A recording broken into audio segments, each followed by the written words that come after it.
prieigos taškai, dar kitaip žinomi kaip access points. Labai panašus dalykas į maršrutizatorių, tik gerokai paprastesnis ir dažnu atveju mažesnės kainos sprendimas. Trumpai tariant, prieigos taškas yra prietaisas skirtas prijungti įrenginius prie interneto ir tokių įrenginių jis prijungti gali tikrai daug. Optimalus rekomenduojamas kiekis yra maždaug apie 100 įrenginių, maksimaliai galima pajungti net iki 256. Turiu net 3 įrenginius, 1200, 1800 ir net 3000 megabitų per sekundę prieigos taškų. Patogu, kad viskas yra Hikvision ekosistemoje ir kad jų prijungimas, naudojimasis ir pati priežiūra jais ir bet kokie funkcijų pakeitimai gali būti daromi nuotoliu. Tai yra super patogu.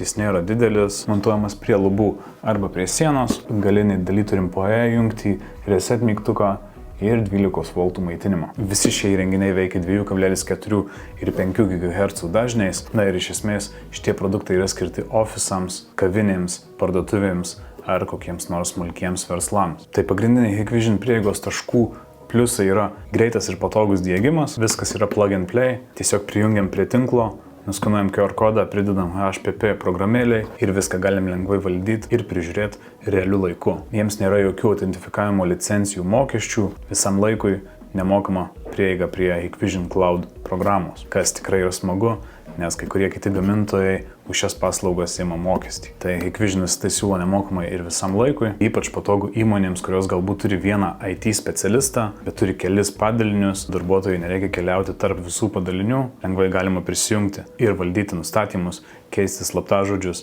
pridėti ar ištrinti vartotojus ir kitaip valdyti tinklo nustatymus. Užsakyti gali tiek internetu, tiek mūsų fizinėse parduotuvėse Kaune, Vilniuje, Šiauliuose ir Klaipėdoje. Šiam kartu tiek ir ate.